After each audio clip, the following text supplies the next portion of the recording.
Graças a Deus, meus irmãos, por tudo quanto o Senhor tem nos concedido na noite deste dia. Nós queremos trazer uma reflexão da palavra de Deus nesta noite. Reflexão esta, meus irmãos, muito importante e relevante para a nossa vida. Eu li com os irmãos agora há pouco no livro de Salmos. Nós vamos lê-lo mais uma vez, ao menos o versículo de número 3, capítulo de número 11. Salmos, capítulo de número 11, versículo de número 3, que diz: na verdade, que já os fundamentos se transtornam. Que pode fazer o justo? É a pergunta. Se os fundamentos se vai, o que o justo pode fazer? A Bíblia fala de fundamentos, que é justamente as bases que sustentam a estrutura do projeto divino. E quando nós olhamos, meus irmãos, um dos fundamentos principais na vida do crente é o altar. Não adianta orar sem altar, e não adianta, meus irmãos, ter altar sem oração. Essas estruturas andam juntas. Eu vou repetir: não adianta orar sem altar, e não adianta, meus irmãos, ter o altar sem a oração. Esse tema é muito relevante, é muito importante, especialmente para este tempo, onde há pessoas que estão passando por dificuldades e não entendeu ainda que é necessário ter essas duas coisas na vida. Na verdade, que o objetivo deste mundo pós-cristão tende a desconstruir as bases do cristianismo, e é verdade. E observa o que acabei de citar: mundo pós-cristão. Porque, meus irmãos, o Brasil todo conhece a palavra de Deus, mas nós estamos enfrentando um período pós-cristianismo, e isso nos chama a atenção. E é onde muitas das vezes as pessoas que eram fervorosas, as pessoas que tinham anelo pela casa de Deus, as pessoas que desejavam adorar, as pessoas que jejuavam, as pessoas mais contritas, as pessoas que gostavam de ler a Bíblia, conhecer a palavra, o desejo de conhecer a palavra, isso tem sumido ao longo dos tempos. Observe, meus irmãos, que o número de pessoas hoje que conhece a Bíblia, realmente, se ele realmente lê, é pouco. Muitos vêm para o culto, mas não lê a Bíblia em casa, não medita, não pesquisa, e isso é muito sério. Mas sabe o que é isso, meus irmãos? É o período pós-cristão. O que é o período pós-cristão?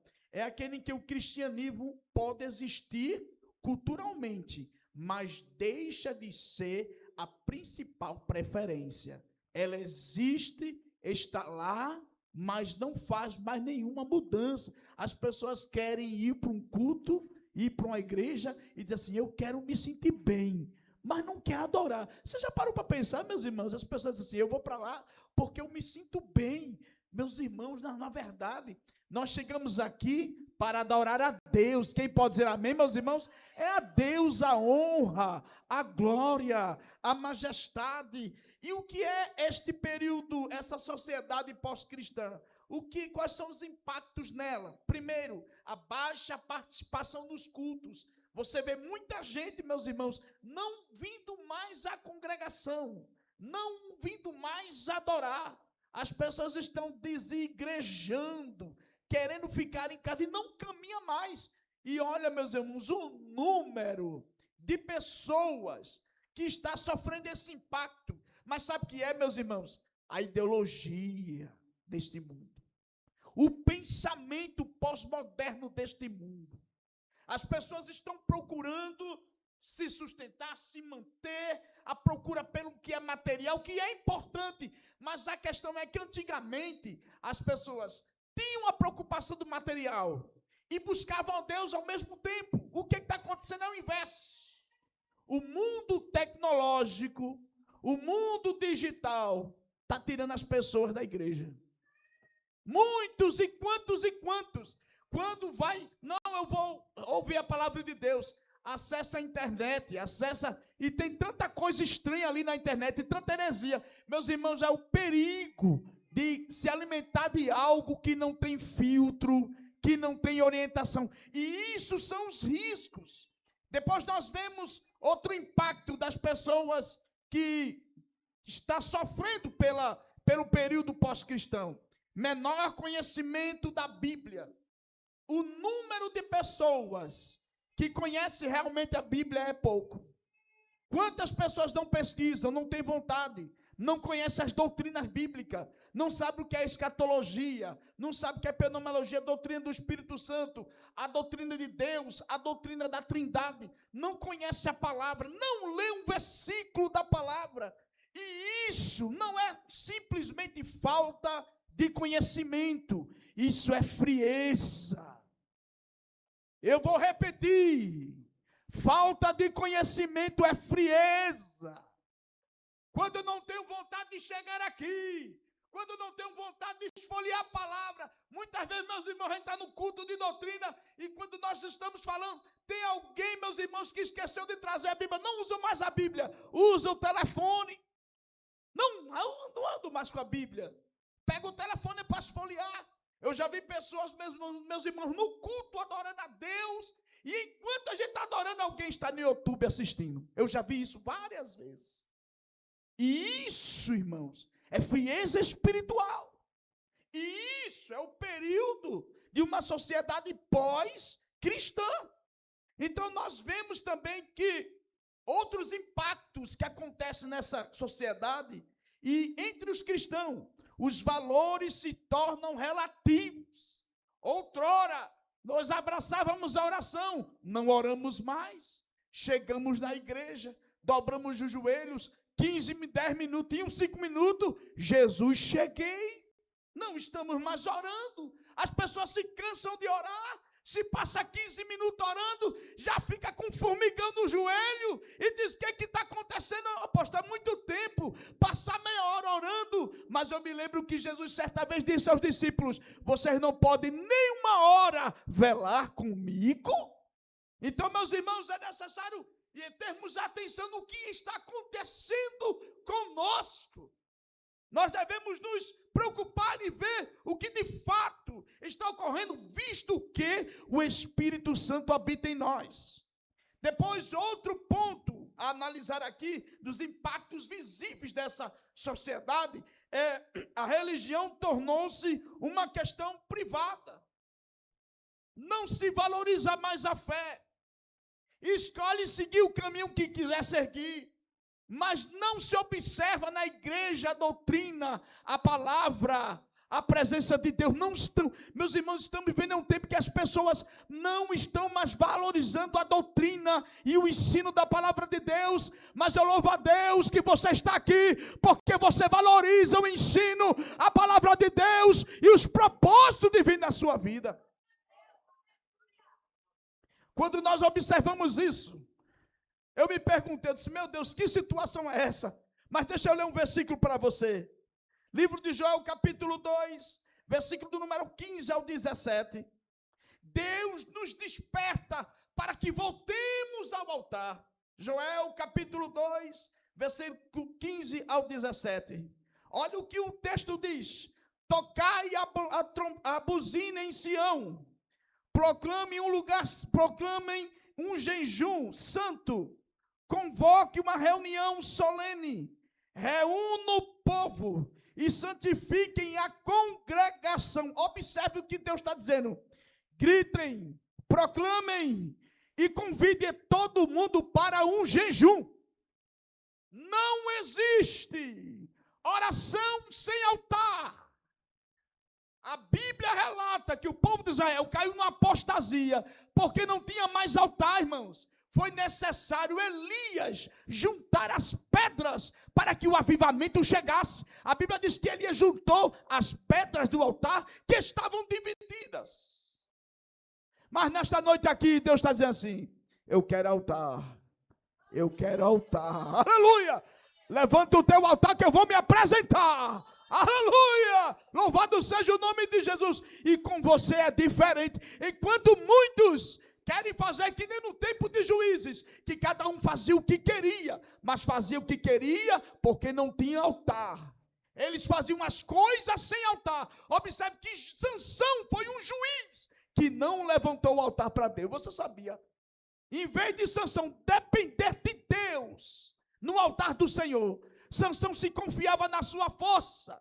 Sansão se confiou tanto na força que esqueceu do altar, que esqueceu de orar, que esqueceu do jejum, que esqueceu das orações, que esqueceu de consagração, que esqueceu de buscar ao Senhor. Mas aqui Joel diz, olhem, todos convocam a reunião solene, e reúnem todo o povo, e santifiquem a congregação, e congreguem os anciões. Aí o texto diz, chamem os anciões. Eu acho isso muito interessante. Deus contar com os idosos aqui. Deus contar com os sábios, que ancião também significa sábio. Deus contar com as pessoas de experiência. E Deus está dizendo assim, chamem eles. É necessário que convoque todos, os mais velhos. Aí o texto diz, reúnam as crianças, e até que mama, tragam para cá para se congregar, para adorar. Olha Deus aí despertando os crentes, e dizendo, olha, ninguém fica em casa. Venha para adorar, venham para adorar, venham para adorar. Ninguém fica em casa. Venha para adorar, venha para adorar. Quem pode dizer glória a Deus por isso? Meus irmãos, o diabo ele quer impedir que o crente tenha altar. Quer segurar os crentes em casa. E os crentes morrendo espiritualmente. Mas, meus irmãos, aleluia, Deus quebra o laço do passarinheiro. Jesus já nos libertou, aleluia, e podemos chegar aqui para oferecer o nosso sacrifício ao Senhor. Aí Deus diz assim, chamem todos e congreguem. E o texto ainda diz, a noiva e o noivo saem dos seus aposentos, que os sacerdotes e ministros do Senhor chorem no pórtico e o altar e orem. Meus irmãos, essa questão de orar entre o pórtico e o altar. Na tenda e no templo, tem de frente à porta o altar, e diante do altar tem a porta. Mas o texto diz, eu quero que vocês orem entre o altar e a porta. Sabe o que significa? Deus está dizendo assim, eu quero que os sacerdotes se posicionem e tomem a postura de intercessão. Que intercedam, que orem. Isso é muito sério. Deus está dizendo assim, se posicionem. Se posicione, porque a coisa não é fácil. Se posicione entre o altar e eu. Porque quando fala da porta, é a presença de Deus. Aleluia! Deus não está só querendo altar. Deus também está querendo o ofertante. Aleluia! Louvado seja o nome de Jesus. Aí ele diz assim, se posicionem. E o que isso quer dizer? Estamos vivendo em tempos de uma cultura superficial que não tem tempo para Deus.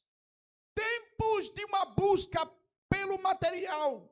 Tempo de uma imaturidade emocional e espiritual. Esse é o tempo que nós estamos vivendo. Esse é o tempo, irmão. Um tempo de maturidade, um tempo onde muitos crentes não desenvolvem. Por quê? Porque não estão mais no altar, deixaram o altar, se afastaram do altar. Mas nesta noite, Deus está dizendo assim, eu quero que você levante o seu altar. Eu vou te dar as direções. Eu vou me revelar a ti quando o altar estiver levantado. Aleluia! Louvado seja o nome de Jesus. Quando nós temos altar, a nossa vida tem outra proporção diante de Deus.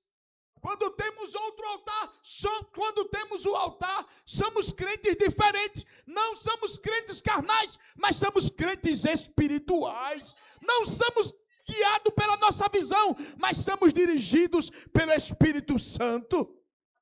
E o que é altar, pastor? A palavra altar do latim é altum, que significa elevado, mesa de pedra, aonde os sacrifícios eram imolados e apresentados. Não se serve a Deus sem sacrifício. Não se serve a Deus sem negar a si mesmo. Não se segue a Deus sem dizer não aos nossos caprichos. Não se segue a Deus sem renegar alguma coisa nossa. Mas nesta noite Deus está dizendo assim: eu quero que você renegue. Eu quero que você diga não. Não aos caprichos. Deus te chamou para usufruir do melhor da vida espiritual. Mas o Senhor, nesta noite, Ele te convida e diz: eu quero que você comece a dizer não. Deus, eu vou sacrificar aquilo que me custa. Eu vou sacrificar o meu orgulho, que é muito difícil. É muito difícil sacrificar o orgulho. É muito difícil sacrificar a impaciência. É muito difícil sacrificar a ansiedade. Sacrificar a ansiedade, sim. É muito difícil sacrificar os nossos anseios. Mas nesta noite o Espírito Santo está dizendo: eu tenho o melhor para a tua vida. O melhor eu tenho. Aleluia! Altar é lugar de imolação, de sacrifício. No grego é tisasterion, que significa imolar o sacrifício. E na hora da intercessão nós vemos que no altar a mensagem que Joel traz, que além de sacrificar, nós devemos orar. E, meus irmãos, há alguns tipos de oração que os sacerdotes fazem entre o altar e a porta do templo. Primeiro, deprecação. O que é deprecar? Suplicar intensamente. Quem tem altar, depreca. Quem tem altar, suplica. Implorar ou rogar com insistência. Pedir por misericórdia. Nós vemos um exemplo de um homem de Deus que tinha um altar, que buscava a Deus no templo e que ele fez deprecação. O que é deprecar, pastor? Suplicar intensamente, implorar, rogar com insistência, pedir por misericórdia. Eu vou dizer de novo: suplicar com intensidade. Se tem uma coisa que não está muito boa, começa a suplicar. Levanta o teu altar, crente, e começa a suplicar com intensidade. O que é que intensidade? É insistência. Eu não vou desistir da minha oração. Eu só vou sair daqui quando o Senhor me responder. Aleluia! É se vestir de saco e cinza. É se humilhar diante de Deus. É andar compungido na humilhação. Mas saber que Deus vai responder. Observe aqui em 2 de Reis, capítulo de número 18, versículo 13, que diz: e subiu Senaqueribe, rei da Síria, contra todas as cidades de Judá e as tomou. Chegou um tempo difícil na vida do rei aqui, irmãos, que a Bíblia diz que todas as cidades de Judá foi tomada. E passou um período de cerco. E o rei Ezequias passou por uma tribulação. Mas ele era um homem do altar. Entretanto, meus irmãos, muitas vezes o adversário quer tirar você do seu propósito. E era isso que Senaqueribe fez. Segundo as Reis, capítulo 18, versículo de número 20. Senaqueribe, ele chega a dizer assim: há conselho e poder para a guerra. Ele diz: Ezequias, não adianta você lutar contra nós, porque nós temos o conselho e nós temos poder para fazer essa guerra. A vitória já é nossa. Veja em 2 Reis, capítulo 18, versículo 5. O Senhor me disse: sobe contra esta cidade, esta terra, e a destrói. Ele chega a mentir e dizer assim: olha, foi Deus quem me disse: sobe aqui e destrói essa cidade. Deus reprovou vocês. Deus abandonou vocês. Olha a estratégia do adversário para tirar o crente do altar. Quando o crente começa a buscar a Deus no altar, Satanás se levanta e diz assim: você não vai vencer. É em vão. Ele chega a dizer: não adianta. Deus me autorizou para mexer com você. 2 de Reis, capítulo 18, versículo 30. Vê o que o texto diz. Tampouco vos faça, Ezequias, confiar no Senhor. Ele estava dizendo assim: olha, Ezequias, tu estás perdido. E vocês que estão seguindo Ezequias, não adianta confiar no Senhor, naquilo que Ezequias está dizendo. O objetivo de Satanás é desestabilizar o crente que busca. O crente está buscando e o objetivo é dizer assim: eu vou mexer, eu vou tocar e não adianta você orar. Mas este pensamento hoje cai por terra aqui. Tu és mais do que vencedor. Veja no versículo 31 do capítulo número 18. Não deis ouvido a Ezequias. Observe que o adversário ele nem queria que Ezequias buscasse a Deus. E nem queria que o povo que estava com Ezequias confiasse em Deus. E ele chega, cerca a cidade e diz assim: não adianta buscar, não adianta orar, aqui quem manda sou eu. E tem ambientes, tem lugares que o adversário urra e diz assim: aqui quem manda sou eu. Não adianta. Mas quando a palavra de Deus chega, destrona Satanás, irmãos. A Bíblia diz que quando Jesus enviou os discípulos de 2 em 2 pregando a palavra de Deus, a Bíblia relata que Deus começou a operar curas, maravilhas e milagres. Os discípulos voltaram para Jesus e disseram: Jesus, em teu nome operamos maravilhas, demônios são expulsos, pessoas são libertas, pessoas são curadas. Aí Jesus olhou para o alto e diz assim: eu vi Satanás cair do céu como um raio. Porque aonde tem um crente, Satanás não tem autoridade. As trevas, meus irmãos, recuam. Você sabia que quando a palavra de Deus é proclamada no ambiente, as trevas perdem autoridade, irmãos? Aleluia! Versículo de número 35 do capítulo de número 18 de 2 de Reis. Quais são eles?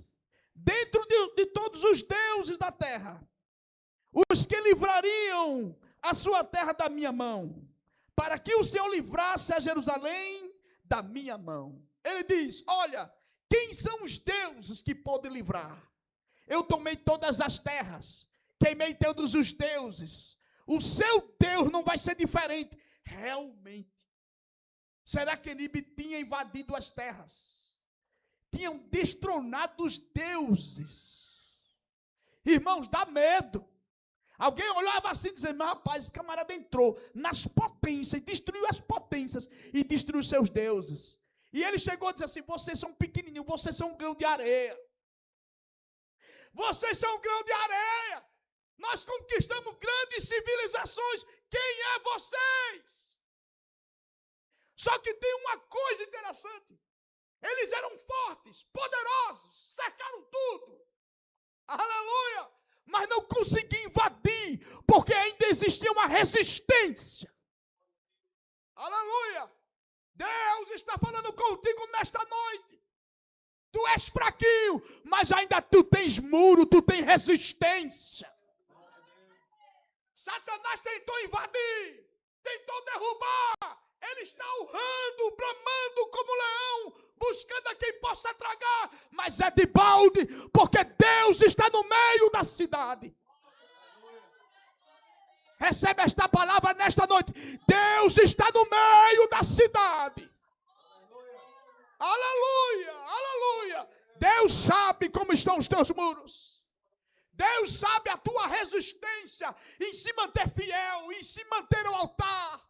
E tu diz: eu não vou mudar, Senhor, eu vou manter o padrão, eu quero te obedecer, eu não quero me desviar, eu não quero me perder, eu te amo, Senhor, eu amo a tua palavra, eu amo te adorar, Senhor, porque eu estou aqui, porque eu te amo, Senhor.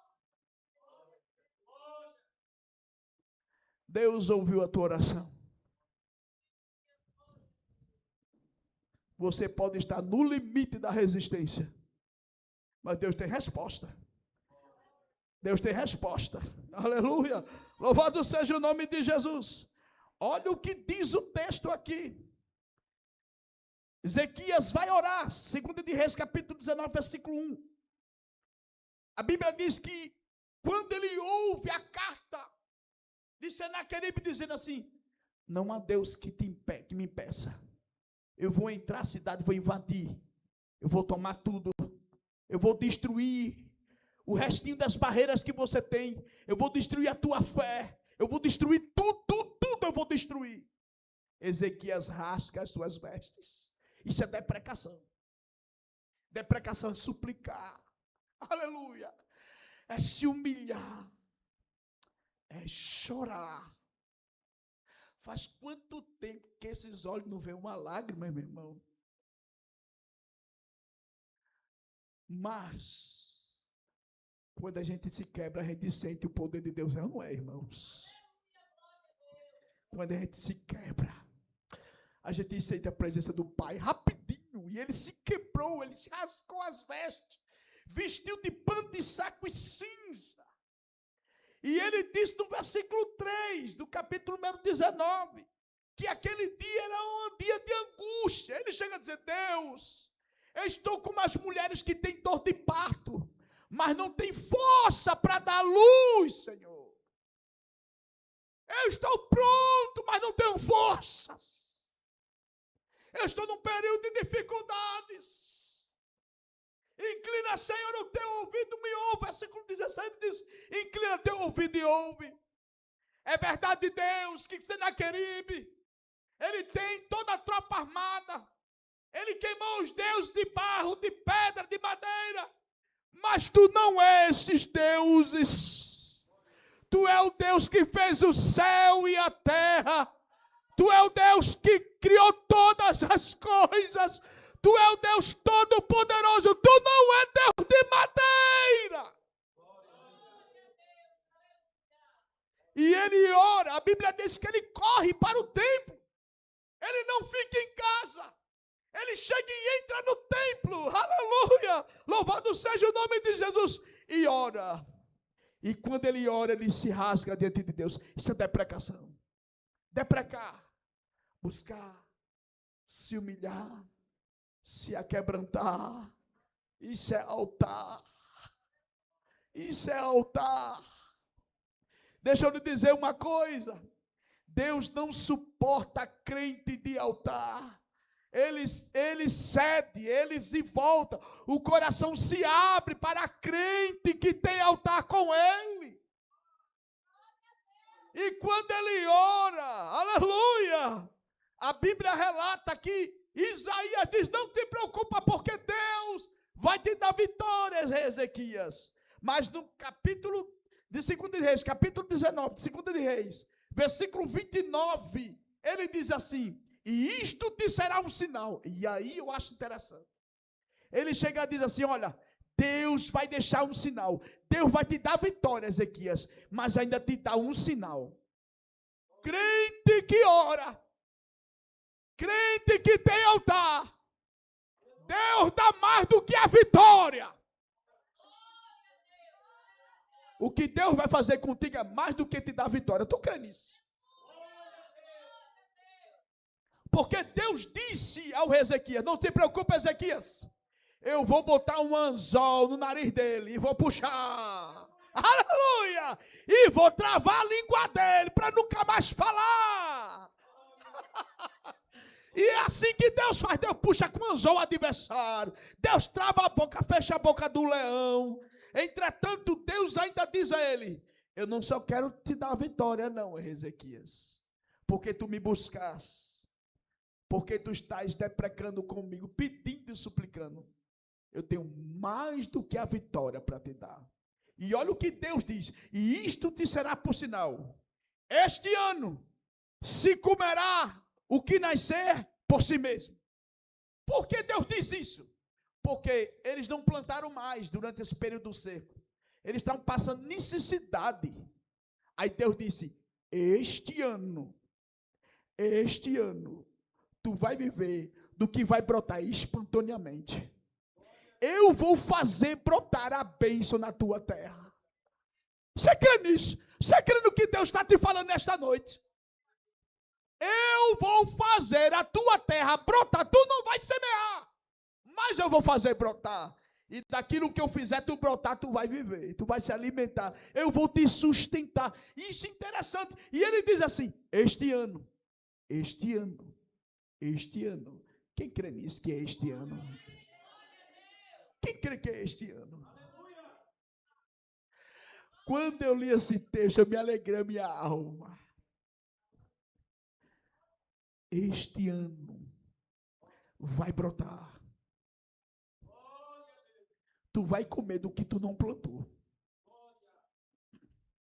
Eu vou mandar. Eu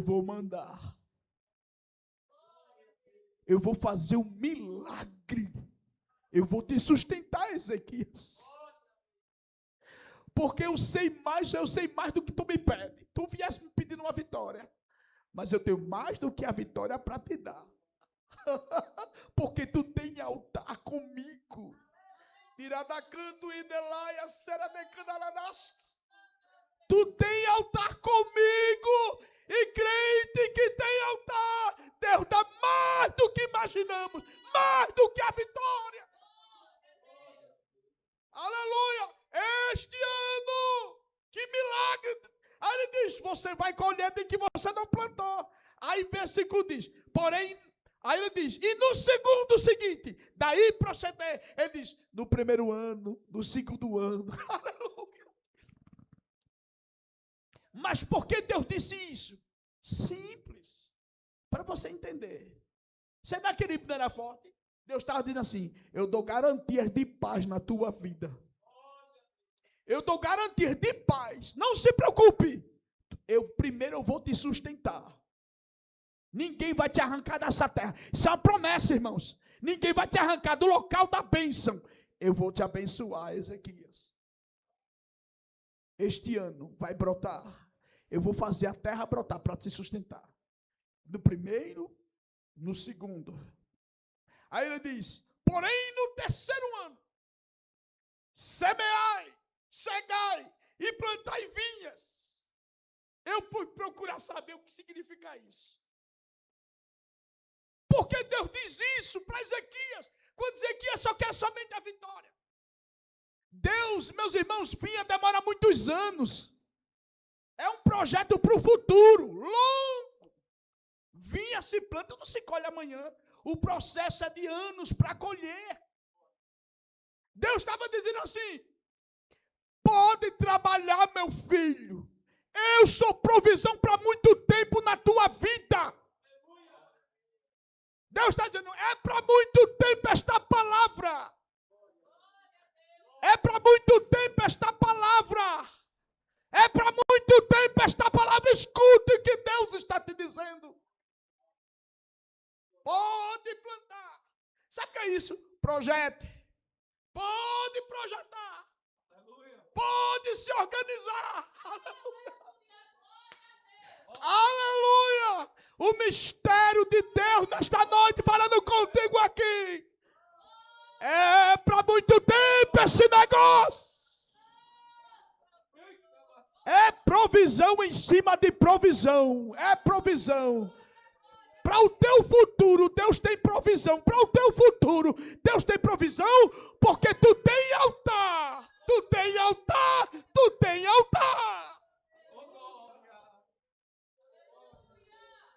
Tu viesse me pedindo, Ezequias, que eu te desse a vitória. Mas eu te amo, Ezequias. Planta. Tu não tens com quem plantar agora, não te preocupa. Vou fazer brotar. Que coisa, irmãos. Aleluia. Meu Deus do céu, que coisa maravilhosa. Porque, meus irmãos, é interessante que ele fale isso para Ezequias. E eu disse, meu Deus, sabe o que é? É que Deus diz assim, Senaqueribe nunca mais vai pisar aqui. O que eu faço contigo é coisa gloriosa. Meu projeto contigo, aleluia, é coisa específica. E você pode se alegrar no Senhor. Quantos se alegram no Senhor nesta noite aqui, meus irmãos? Sim. Você sabe o que Rabissaque disse? Que Rabissaque era um dos chefes de Senaqueribe? Ele disse assim: olha, vocês têm que se entregar. Se entreguem. Vamos lá. Na terra que eu vou levar vocês tem vinha para vocês colher. Tem vinha, tem vinhedo. Deus ouviu isso. Está escrito isso. Isso está escrito no livro de 2 Reis, capítulo 18, versículo 32. Deus ouviu quando Rabissaque disse: venha para mim, sejam infiéis, sejam fracos, se entreguem, e você vai provar do melhor da vinha na alta terra. Mas eles tinham um altar, tinham um princípio. Aí Deus disse assim: porque vocês são fiéis. Rabissaque é um mentiroso. Rabissaque não tem nada para dar, mas eu estou dando. Pode plantar que vocês vão colher. Meu Deus, olha, meus irmãos, Deus quebrou a afronta do diabo. As palavras do adversário Deus quebrou. Deixa eu lhe dizer nesta noite, palavras contrárias Deus está quebrando nesta noite aqui. Ele quebra as palavras contrárias, as maldições. Aleluia! Deus está cuidando de você, meu irmão. Deus cuida de você. Deus cuida, Deus cuida. E uma coisa interessante, 2 Reis, capítulo 19 e 30. Olha o que o texto diz. Porque o que escapou de Judá ficou de resto, tornará a lançar raízes para baixo e dará frutos para cima. Sabe o que ele quer dizer? Lançar raízes. Quem ficou? Quem foi fiel? Eu vou desenvolver intimidade. Raízes. Tornará. Isso é relacionamento com Deus. Outrora eles não tinham mais vontade de buscar. Tem pessoas que já não têm mais vontade de buscar o batismo com o Espírito Santo. Tem pessoas que não têm mais vontade de buscar os dons espirituais. Tem pessoas que estão desanimadas por causa da sua fraqueza humana. A sua fraqueza. Satanás fica acusando. Para que tu buscar? Porque tu estás prostrado e caído. Mas deixa eu lhe dizer nesta noite, as acusações do diabo caem por terra. As acusações contra a tua alma, Deus está falando contigo nesta noite. As acusações caem por terra. Eu vou desenvolver as tuas raízes. Talvez alguém chegou com um machado e disse assim: faz tanto tempo, Senhor, que não dá fruta. Tanto tempo. Aí o homem disse: corta. Disse: não. Me dá pelo menos este ano. Aleluia. Eu vou cavar, eu vou tratar das raízes, eu vou estercar as raízes espirituais. Deus está tratando das tuas raízes. Deus está tratando desta intimidade com Ele. Como estão as tuas raízes? E se da raiz para baixo, é porque não tem pedra para impedir, que é a incredulidade. Olha, irmãos, tem crente que Jesus está acabando de dar vitória hoje aqui.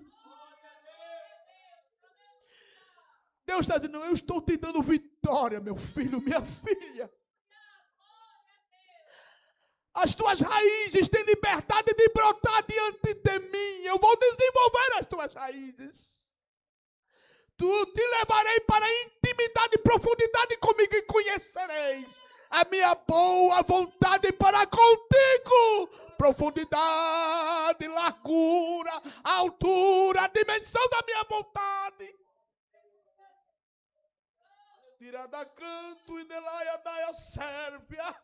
Aleluia, aleluia. Hoje é o dia de Deus tratar contigo desta forma. É desta forma que Deus trata contigo. Ele diz, eu vou fazer com que as tuas raízes aprofundam, e ninguém vai te arrancar, porque tu tem raiz.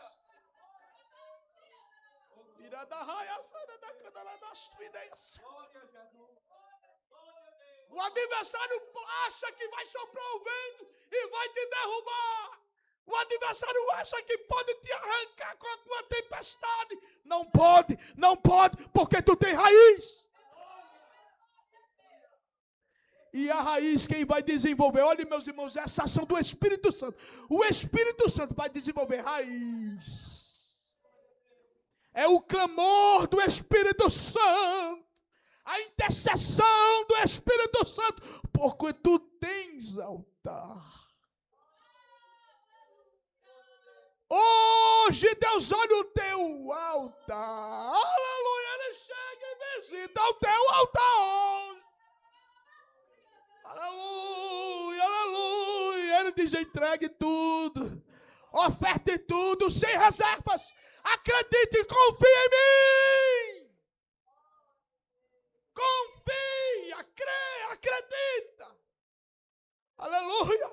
Te reserva. Te separa um pouco. E canto ideia da cena de candela das tuides. Te reserva para mim. Eu vou mudar a natureza. Aleluia. A terra em que tu estás pisando é terra boa. Tira da candela das tu, tira das. É terra boa, a terra que tu estás pisando. E o adversário quer te enganar com mentiras, te desestimular, arrancar a tua fé, mas é de balde. É de balde. Porque Deus te socorre hoje, Ezequias. Socorro de Deus. E você que perdeu a vontade de buscar, Deus está colocando vontade de novo. Seja renovada. Seja renovado. Em nome de Jesus, recebe. Recebe da presença. Recebe do renovo. Aproveita que a porta está aberta para você. E clame. E diga assim, Deus, eu estou aqui. Eu estou aqui, Jesus. Eu estou aqui. Eu preciso.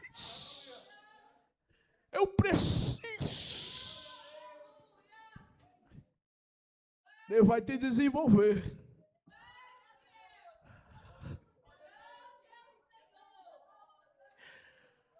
Lembra quando tu enterrou os teus talentos?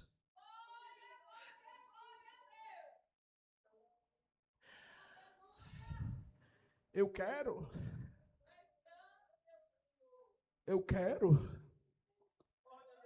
Aonde você enterrou? Aonde você colocou? Vá lá! Desenterre!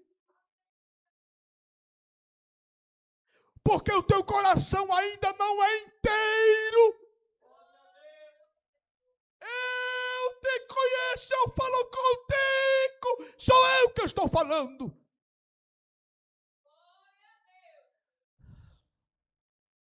Vá lá.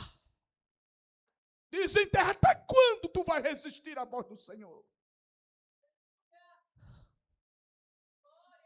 Não faça isso. Foi eu que te dei. Tu tem que desenvolver.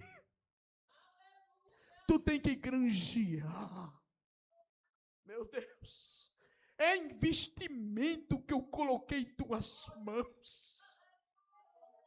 E não é só para você. São outros que precisam dos talentos. Mas hoje tu vai sair daqui sem dúvidas que foi o Senhor que falou contigo. Senhor, o pastor não sabe. Não, o pastor não sabe. Mas Deus sabe. E Ele está te dizendo, quanto eu te amo. E os ataques contra a tua vida é tão intenso. Mas tu tens se afastado do altar. Eu te procuro em meu altar e não te encontro. Eu te convido, venha ao meu altar. Me busca. Aleluia. Quem pode glorificar o nome de Jesus nesta noite, meus irmãos? Aleluia. Vamos ficar de pé em nome de Jesus nesta noite.